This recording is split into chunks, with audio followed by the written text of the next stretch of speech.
Ahead of National Signing Day, Jarek Broussard, former Colorado running back, is not coming to the Oregon Ducks. He instead is going to play for Michigan State. Where does Oregon go next, and what's the status of the running back room with regards to recruits? Plus, Oregon men's basketball thumps Oregon State. Why that is significant. Here we go.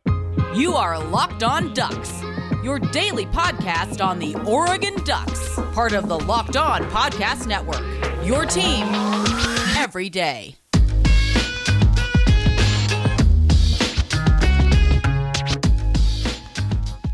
Yes, it is that time once again for Locked On Ducks. I'm your host, Spencer McLaughlin. It's a brand new week, the week of National Signing Day, and I thank you for making this your first listen every day. It's part of the Locked On Podcast Network, your number one source to stay up to date with the Oregon Ducks every single weekday. Remember, if you want to get a question answered here on the show, tweet with the hashtag AskLODPod or hit me up on Twitter at Smalls_55. And you can also go to @LockedOnDucks. DMs are wide open on both of those accounts. I take your questions anytime. You get them answered right here on the show for all of the world to hear. All of the world, of course, being all of the Duck fans who listen to this show. So, football got a little bit of a surprise, I think, if you had been following this closely. Jarek Broussard, the 2020 Pac-12 Offensive Player of the Year, formerly of the Colorado Buffaloes, transferred to Michigan State. And this was a guy who it really looked like he was going to come to the Ducks. And that was significant, of course, because we have lost our top two running backs for the from the 2021 season, looking ahead to 2022. And Trey Benson has entered the transfer portal, of course, so he is going elsewhere. You know, it's a very weird time because we went from just a month ago, and this is how quickly things can change in college sports now. We went from, we've got either Dye or Verdell, but, there's a good chance that there's both coming back, to, maybe it'll just be one. Now maybe it's zero. And now there's just this big question mark in the running back room, not in terms of who's going to fill the void. I mean, right now, Byron Cardwell is the leader in the clubhouse. I think that much is pretty darn clear. But Sean Dollars is going to need to stay healthy. That is now looking like it will be a need, depending on what Oregon is able to do on National Signing Day, as I'm recording this on Sunday night. This is Monday's pod. National Signing Day is Wednesday, which is really exciting. I'll get to all the recruits, and that'll be the focus sort of this week's shows once we get there. But he had visited Oregon recently. Jarek Broussard had. Things appeared to be trending well, but instead he goes to the Big Ten, and Mel Tucker, who was formerly the head coach at Colorado several years ago, and he will replace Kenneth Walker III, who had a Heisman caliber season. And I wonder if this has to do with the offensive vision at all. I mean, it really was looking like this was going to be a guy Oregon was going to snag in the portal, but maybe this is that's the downside of it potentially, depending on what that philosophical difference might have been. And again, this is all speculative, but the other factor that could have been in play is maybe Broussard looked at the Oregon running back room and didn't think he was going to be able to get the volume of touches that he wanted, which would solidify what many of us have kind of come to believe and heard coming out of Oregon's camp and from other players, and there's all sorts of quotes about it, which is that Byron Cardwell is really good. And he's a 4-star running back recruit. We saw what he was capable of this past season.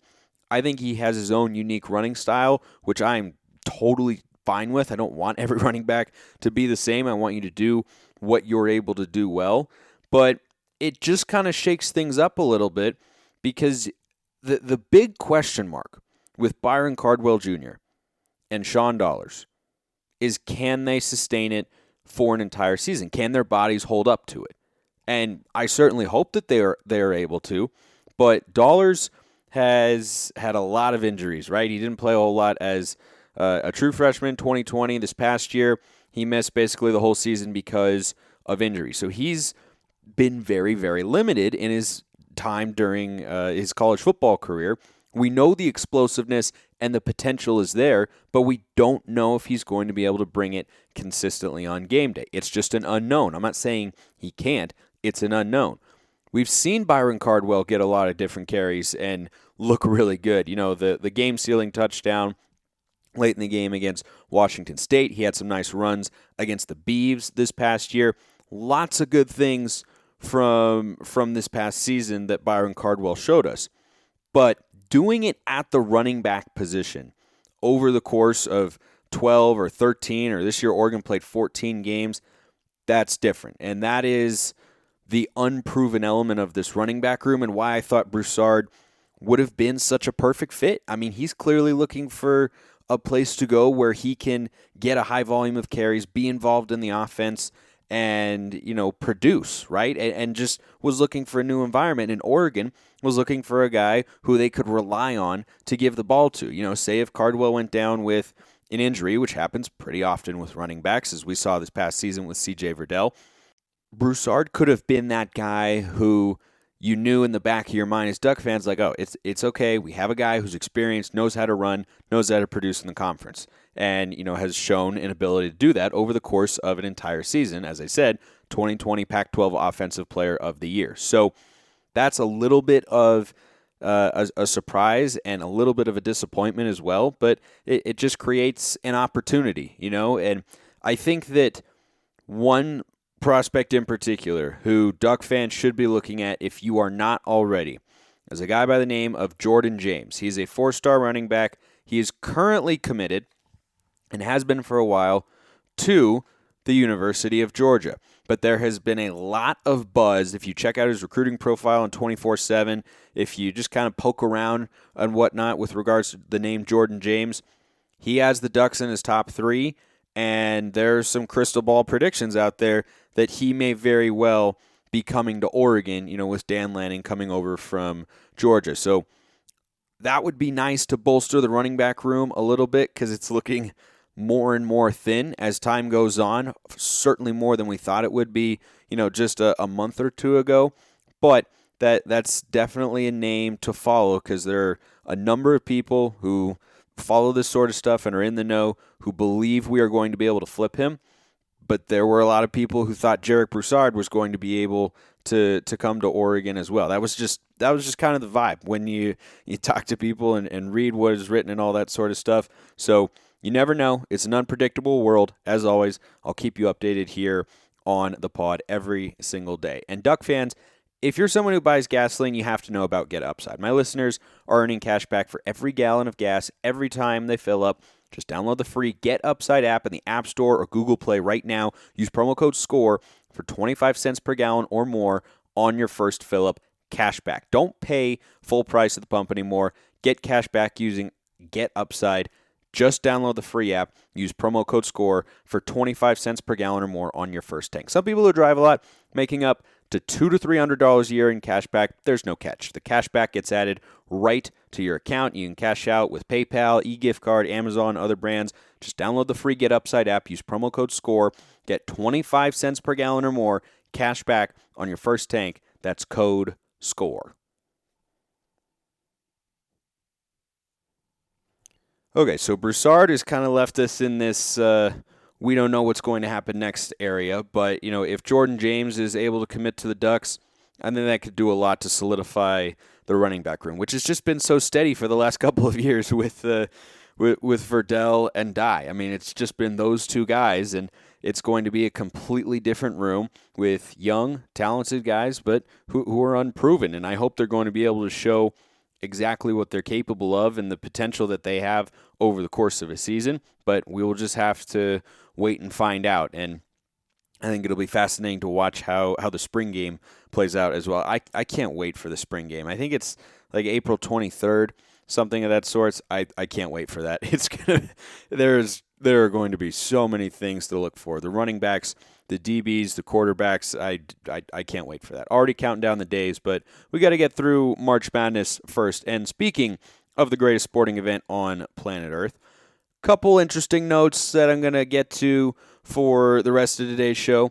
about the men's basketball game over the weekend. Also, the women curb stomped USC, which is great to see because you just got to keep the good times rolling. Start playing better and better basketball. Peak around March. You never know what can happen. Naira Sabali is playing phenomenal. I think she had 23 and 7 against the Trojans. Really, really good stuff. But on the men's side, before I get to the actual game, our new head football coach, Dan the Man Lanning, you could call him, he was at the Oregon game. And you see football coaches do this all the time. They show up at a basketball game after they get hired, talk to the fans, get them fired up, talk about the program or the program as I'm apparently seeing this is what we're calling it now here in Eugene, which, you know what, I roll with the tide, man. It's just wherever it goes, wherever it takes me, that's where we're rolling. So it's easy to not make too much of, Dan Lanning giving a speech that fires up the fans and talks about how, they want to be a championship caliber team and, thanking everyone for the warm welcome they've gotten since coming to Eugene. All of that is good stuff and pretty standard. But I think one thing you can note is in moments like these, and this goes back to Dan Lanning's press conference as well, and he certainly, won us over in a lot of ways with that press conference. It doesn't do everything, but it can do something for you as a fan to give you an idea of what this guy is like or how he will carry himself as the head coach, and that can often, lead to expectations for the on-the-field product for us as Duck fans. And Lanning, like I said, was pretty standard, right? He was excited. He had an energy and sort of just a youthful, vibrant aura about him, and it was awesome, and the fans were loving it. It was a good crowd at Matthew Knight Arena for the game against the Beavs, but Dan Lanning did something that was good, but not necessarily exemplary. And when I watch him speak, I think he's being very authentic. That's how he comes off to me, and I don't think everyone comes off that way. And I'll give you an example. If you haven't watched either of these two videos yet, you can watch them and know what I'm talking about. But Dan Lanning goes out there and is talking to the fans, riling them up, and he seems to be genuinely himself, right? He is legitimately excited, and he's just going to go out there and wear his heart on his sleeves and, be Dan Lanning. Versus someone like Brian Kelly at LSU, who, if I were a Tiger fan, I don't know how I would feel right now when I see him do this sort of stuff. So I'm just glad that our coach is not. Because Brian Kelly, when he went to talk to LSU fans at a basketball game, he all of a sudden had a Southern accent. And look, I think Brian Kelly's a capable football coach, but it gives off a pretty weird vibe when you're going somewhere and you're trying that hard to fit in. You know what I mean? I think Dan Lanning being more natural and comfortable in front of Oregon fans on campus, talking Duck fans at Matthew Knight Arena, I think that shapes up well for something I talked about on an episode last week, which is Dan Lanning does not have his roots in the Pacific Northwest, but that doesn't mean he couldn't stay here for a long time and win at a high level and grow to love Oregon.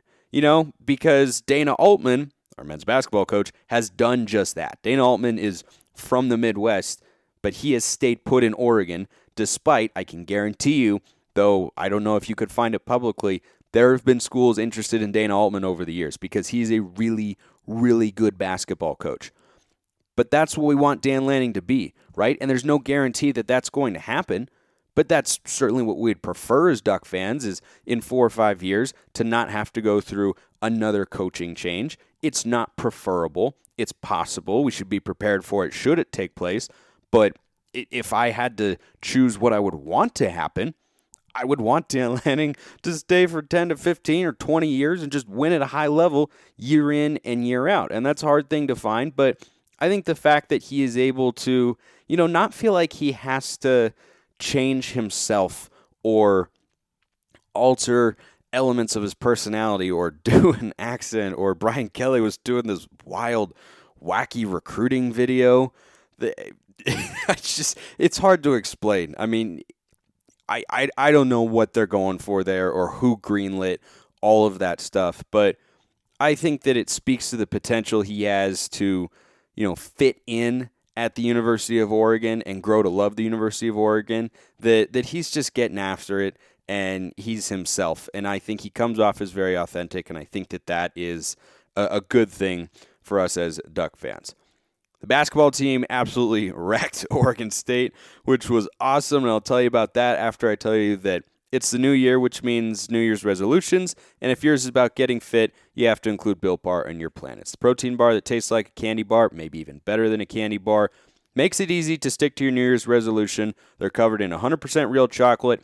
Most of them have 130 calories, 4 grams of sugar, 4 net carbs, 17 grams of protein.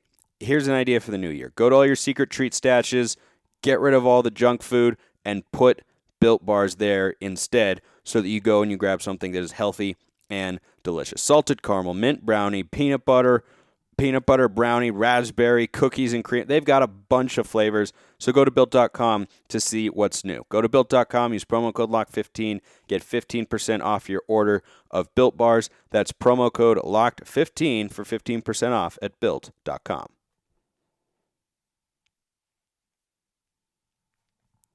All right, so we wrap up today with a game that I was hoping would look like this, and it definitely did for Oregon men's basketball. After the Colorado loss, in which they blew a 15-point lead at home in the midst of a 6-game winning streak, I said last week I thought they might come out on Saturday motivated and just run the Beavs, who are terrible, out of the gym. And they destroyed them. I mean, it was really awesome.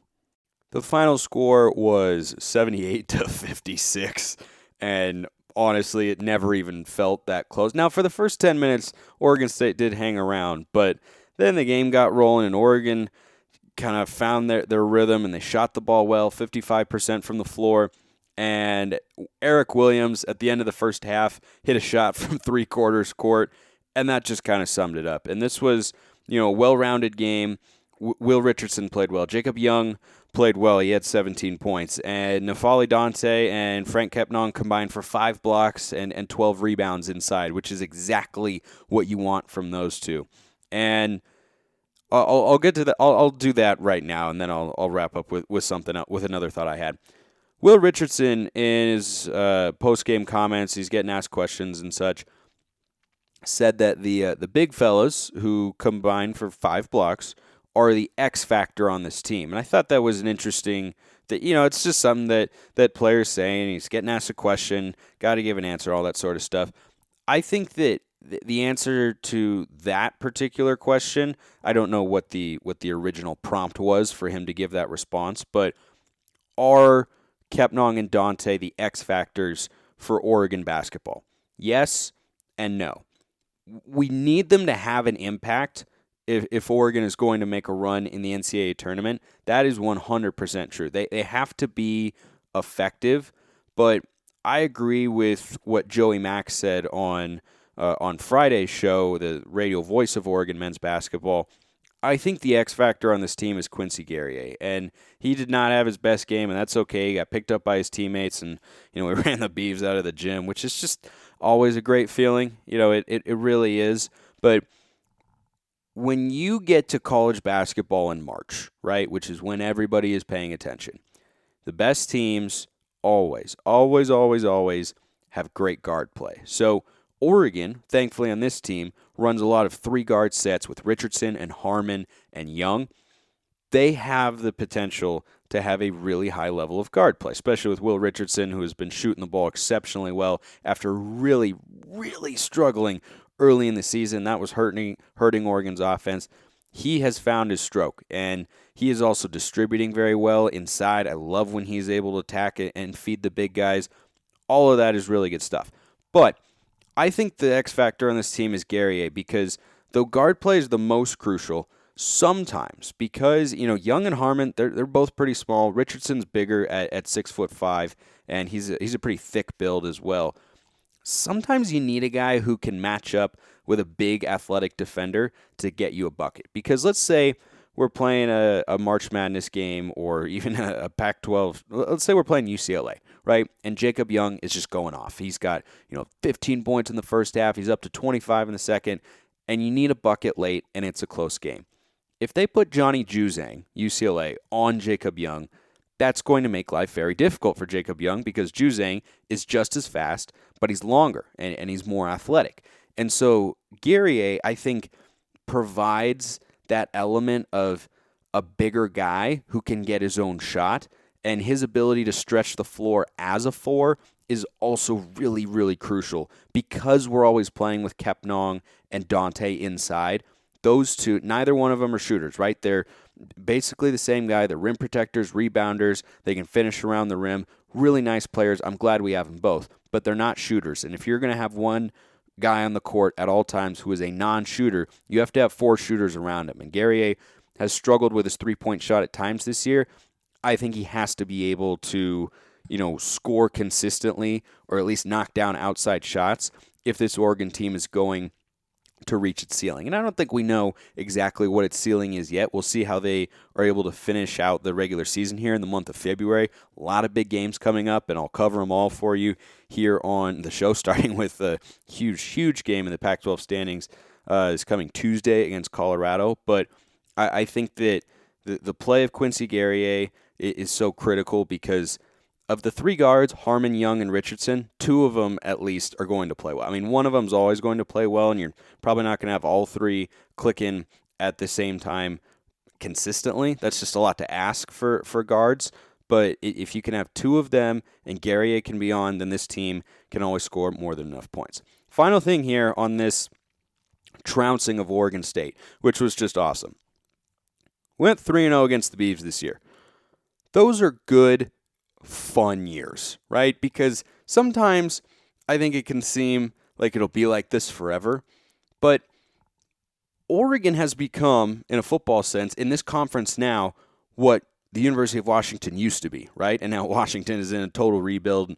Aside from 2 good years back-to-back, they just haven't been, what they used to be. Like, stuff can change. So in any sport, when times are good and it's going well, you got to learn to appreciate the good times and relish in them as best you can. This is the first regular season basketball sweep of the Beavs for Oregon in 5 years, and that's with Dane Altman as the head coach. Not an easy thing to do. The Beavs are way down and out this year, and that was I don't think a lot of people saw that coming after their Elite Eight run a season ago, but you enjoy the times when you beat them in football, beat them twice in basketball. That is a good all-around season as a sports fan. I appreciate everyone listening. Have a wonderful rest of your day, and go Ducks.